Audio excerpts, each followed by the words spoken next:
Salut la communauté, aujourd'hui une petite vidéo sur l'indépendance financière. Alors, je sais, vous en entendez beaucoup parler de l'indépendance financière, mais en fait, en général, on ne vous en parle pas correctement.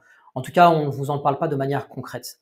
Et beaucoup de personnes pensent que l'indépendance financière, ça veut dire soit arrêter de travailler, soit ça veut dire avoir plein d'argent et pouvoir vivre dans une villa ou rouler en Lamborghini ou je ne sais quoi.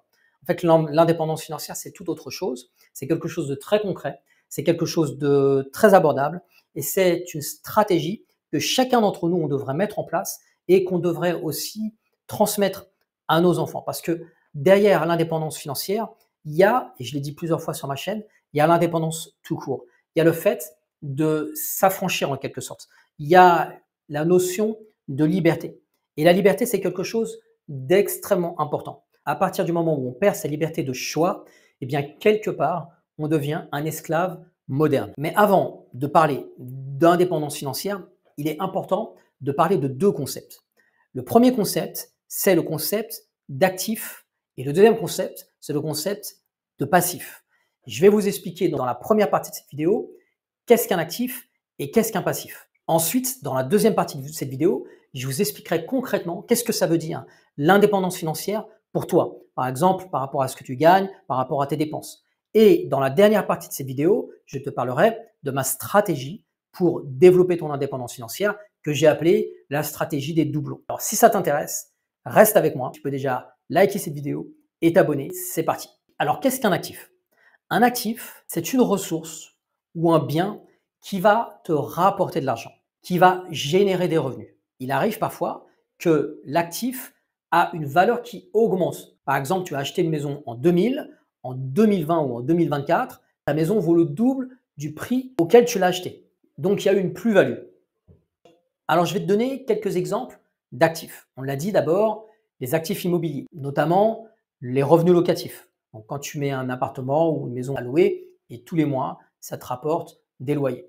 Une deuxième classe d'actifs, ça peut être des actions. Des actions, c'est un titre de propriété d'une entreprise, c'est une petite part d'une entreprise et quand la valeur de cette entreprise augmente, grâce à l'offre et la demande, parce que cette entreprise a du succès et il y a de plus en plus de personnes qui veulent acheter des parts de cette entreprise et donc la valeur de cette entreprise augmente, et bien du coup, la valeur du titre de propriété de ton entreprise va augmenter en même temps que la valeur de l'entreprise. D'accord? Ça, c'est une action. Il y a aussi des entreprises qui régulièrement, tous les trimestres, tous les semestres, tous les ans, vont redistribuer une partie de leurs bénéfices. C'est ce qu'on appelle des dividendes. Le rendement d'un dividende peut aller de 1% par exemple jusqu'à 10%. Une troisième catégorie d'actifs, ça peut être un business. Par exemple, un business secondaire qui, tous les mois, va faire des bénéfices et va te permettre de générer des revenus qui vont venir s'ajouter à ton salaire. Pour les créateurs de contenu comme moi, eh bien, par exemple, comme actif, tu peux avoir des revenus publicitaires qui sont générés par YouTube. Tu peux aussi avoir des revenus qui sont générés par un livre que tu as mis en vente sur Amazon. Tu peux avoir des revenus qui sont générés par la vente de formations. Et bref, des actifs, il y en a de toutes les sortes. Ça peut être aussi le fait que toi, tu achètes une voiture d'occasion et cette voiture d'occasion, tu vas la mettre en location et tous les mois, grâce aux revenus générés par cette location de particulier à particulier, tu vas pouvoir générer 200 € par exemple. Donc voilà pour les actifs. Maintenant, on va parler des passifs. Qu'est-ce qu'un passif? Un passif, c'est la même chose. C'est un produit ou un service qui, chaque mois ou chaque année, génère des dépenses. Donc, l'actif te fait gagner de l'argent, t'enrichit, alors que le passif t'appauvrit. C'est une source de dépenses. Alors, ça peut être des dettes, ça peut être un crédit, ça peut être un abonnement Netflix, ça peut être un abonnement téléphonique, ça peut être tes factures d'eau, de gaz, d'électricité, ça peut être l'essence que tu payes pour ta voiture, ça peut être l'assurance de ta voiture. Voilà, en gros, toutes les dépenses que tu as et qui font que chaque mois, tu perçois un salaire, mais à la fin du mois, tu n'as presque plus rien sur ton compte. Pourquoi? Parce que la plupart d'entre nous n'avons aucun actif. Nous avons un salaire, donc une source de revenus, et puis tout le reste, ce sont des dépenses. Or, mettre en place une stratégie d'indépendance financière, c'est créer un maximum d'actifs pour venir compléter ton salaire, de manière à ce que peu à peu, tu parviennes à avoir autant de revenus que de dépenses.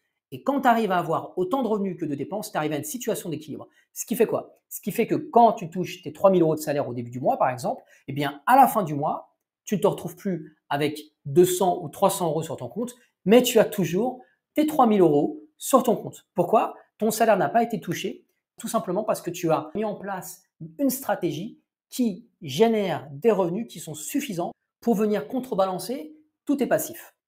Pour faire simple, être indépendant financièrement, ça veut dire avoir suffisamment de revenus générés par des actifs. Ça peut être investissement en bourse, revenus immobiliers, business secondaire, peu importe, qui viennent compenser toutes les dépenses mensuelles que tu peux avoir. Et quand tu arrives à avoir autant en crédit qu'en débit, eh bien, tu as atteint l'indépendance financière. Et qu'est-ce que ça a pour conséquence? Eh bien, aujourd'hui, on va dire que 50 à 60% d'entre vous qui me regardez travaillez, mais ne travaillez pas pour le plaisir. Ne travaillez pas parce que vous aimez travailler ou vous aimez particulièrement votre job. Beaucoup d'entre vous, je pense qu'on est autour de 1 sur 2, travaillez tout simplement parce que vous devez payer vos factures. Tout simplement parce que si vous ne travaillez pas, votre vie va être en danger. Vous pouvez finir à la rue, à dormir dans votre voiture, où vous ne pourrez plus payer des vêtements pour vos enfants, où vous ne pourrez plus assurer vos dépenses de soins, où vous ne pourrez plus vous chauffer, où vous risquez d'être exproprié ou de finir à la rue.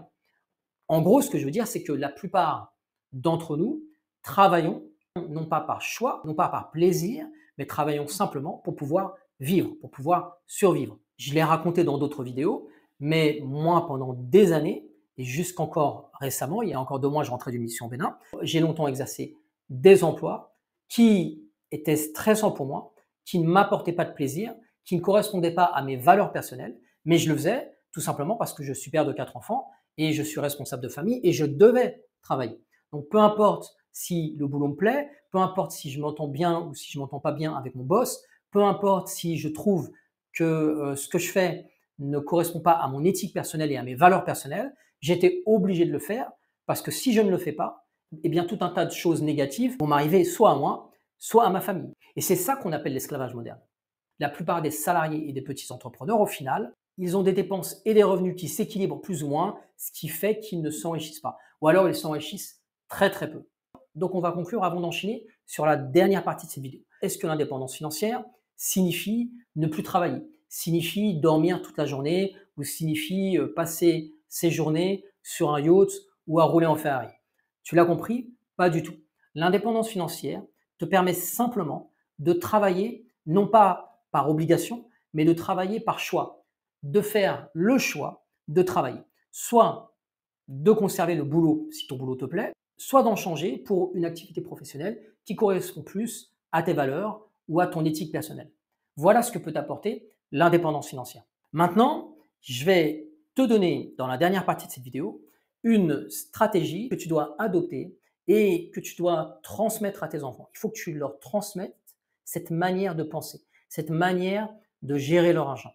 Si tu fais ça et si tes enfants font ça, eh bien tu auras et tes enfants auront un niveau de liberté que 90% des Français ou des Belges ou des Québécois qui m'écoutent n'ont pas atteint. Alors cette stratégie, je l'ai appelée la stratégie des doublons. Comme son nom l'indique, l'objectif est de faire que en face de chaque passif, tu crées, tu développes un actif qui va venir financer ce passif. Je vais te donner 3 exemples pour que tu puisses comprendre. L'individu lambda, lorsqu'il achète une maison, en fait, va regarder le prix de la maison, va regarder le montant de son crédit, et puis va regarder est-ce que la maison lui plaît ou pas. La personne qui a compris comment fonctionne l'indépendance financière va réfléchir en termes de dépenses. Avant d'acheter, il va calculer combien va lui coûter mensuellement ce bien. Je te donne un exemple. Imaginons que, comme la majorité des Français, tu passes par un crédit immobilier. Chose que je ne recommande pas, mais imaginons que tu le fasses. Donc, tu as 600 euros de crédit immobilier à payer mensuellement. Tu as 200 euros de facture de chauffage, 150 euros de facture d'eau, 300 euros mensuels de taxes foncières. Alors, imaginons que ce soit 3600 euros annuels, mais on va le mensualiser. Et puis 200 euros d'entretien courant pour maintenir ton bien en bon état. Ce qui fait, si je ne me trompe pas, 1400 euros de dépenses mensuelles. Donc, ce qui serait intéressant, c'est que tu fasses cet exercice. Prends tous ces éléments et calcule et dis-moi dans les commentaires combien te coûte ta résidence principale. Donc, tu l'as bien compris, tu as 1450 euros de dépenses d'habitation. Maintenant, tu as le choix. Ou bien tu achètes une maison de 3 étages lambda, ou bien tu vas, au moment d'acheter, mettre en place une stratégie du doublon. Ça veut dire quoi? Ça veut dire que tu vas acheter par exemple une maison de 2 ou de 3 étages et tu vas prévoir dès le début de l'acquisition des travaux d'aménagement qui vont te permettre d'individualiser le rez-de-chaussée afin de pouvoir le mettre en location. Donc tu vas louer le rez-de-chaussée en faisant du Airbnb par exemple. Et ce rez-de-chaussée va générer, on va dire, 1450 € de revenus nets mensuels. Et ces revenus vont te permettre de financer ta maison. Ça veut dire que tu vis dans une maison, mais cette maison ne te coûte rien. Elle est payée par les locataires ou par les touristes qui habitent le rez-de-chaussée. Ça, c'est la première option. Il y aura une deuxième option, par exemple, c'est au moment de réfléchir à l'achat de cette maison, je vais me dire, est-ce qu'il ne serait pas, plutôt que d'avoir une grande maison, est-ce qu'il ne serait pas plus intéressant, dans un premier temps, d'acheter 2 petites maisons, ou alors une maison et un appartement. Et tu l'as compris, toi, tu vas vivre dans la maison qui sera ta résidence principale, et à côté de ça, tu vas acheter un appartement que tu vas aussi mettre en location, notamment en faisant du Airbnb par exemple, et les revenus de cette location vont te permettre de financer ta résidence principale. Mais ça se pense dès le début. Troisième option serait d'acheter une belle maison avec un grand jardin et puis de faire construire une dépendance qui serait habitable ou d'acheter directement ta maison avec une dépendance dans le jardin, dépendance qui, si tu as pris toutes les informations en amont, eh bien, serait habitable. Et du coup, tu pourrais la mettre à louer et ça te permettrait de générer suffisamment de revenus pour pouvoir financer ta résidence principale. Alors ça, c'est super important. Pourquoi? Parce que beaucoup aujourd'hui de retraités ont acheté de belles maisons parce qu'ils avaient 3 ou 4 enfants. Et puis quand les enfants partent et font leur vie, eh bien les parents se retrouvent avec une grande maison de 2 ou 3 étages et ils ont des factures énormes d'électricité ou de gaz et d'entretien, de taxes d'habitation à payer. Et malheureusement, ils ont une petite retraite et du coup ne parviennent pas à payer cette maison. Ou alors ils seront obligés de s'endetter pour pouvoir continuer à vivre dans cette maison. Alors que si dès le départ, il y a une stratégie qui est mise en place, eh bien cette maison ne va pas représenter une charge importante pour toi. Peut-être même que cette maison va te rapporter tous les mois quelque chose. Et donc cette maison sera devenue non pas un passif, mais sera devenue un actif elle-même. Allez, est-ce que tu veux que je te donne un deuxième exemple? Admettons maintenant que tu souhaites acheter un véhicule. La chose que tu pourrais faire, c'est tu t'achètes une voiture, par exemple une voiture à 10 000 €. D'accord? Et tu as fait le calcul que cette voiture, entre les frais d'essence, les frais d'assurance et les frais d'entretien, te coûte chaque mois à peu près 300 €. Donc ta voiture, c'est un passif qui occasionne 300 € de dépenses mensuelles. D'accord? Qu'est-ce qu'il faut faire? Il faut construire tout de suite, au moment où tu vas penser à acheter ce véhicule, il faut que tu achètes un deuxième véhicule. Je te donne un exemple. Tu achètes une deuxième petite voiture d'occasion. Cette petite voiture d'occasion que tu vas payer 2 ou 3 000 €, tu vas la mettre en location et tu vas faire de la location de particulier à particulier. Et cette deuxième voiture va te générer 300 € mensuels nets et ces 300 € mensuels nets vont te permettre de financer ta voiture principale. Donc d'un côté, tu as une voiture qui est un actif, de l'autre côté, tu as une voiture qui est un passif. Les deux s'équilibrent et du coup, tu es dans une situation d'indépendance financière. Allez, troisième exemple. Tu sais que tu as fait tes calculs et tu sais que tu dépenses mensuellement 350 € pour te nourrir. Il faut que dans ta stratégie, tu trouves un moyen de générer 350 € de revenus en plus de ton salaire qui vont venir financer tes dépenses d'alimentation. Alors comment est-ce que tu vas faire? Une des solutions pourrait être d'investir dans des actions à dividendes avec par exemple un rendement de 9%. Alors 9% c'est beaucoup, mais bon, c'est pour l'exercice. Mais il existe des actions à 9%. Donc tu as investi dans des actions à dividendes qui te rapportent 9% de rendement annuel. Tu vas donc investir au départ 80 000 €. Ce n'est pas 80 000 € perdus, c'est un investissement. Pourquoi? Parce que ces 80 000 € vont te permettre de générer chaque année 6 500 € de dividendes. Après impôt, ça fait à peu près 4 500 €. 4 500 € divisé par 12, ça fait 375 €. 375 € pour 350 € de dépenses mensuelles d'alimentation. Encore une fois, tu as réussi à couvrir tes dépenses. Grâce à cette stratégie du doublon, tu ne touches pas à ton salaire principal. Donc, je te donne un exercice. La première chose que tu dois faire, c'est d'essayer de calculer exactement combien tu dépenses mensuellement. Ça, ce sera la totalité de tes passifs.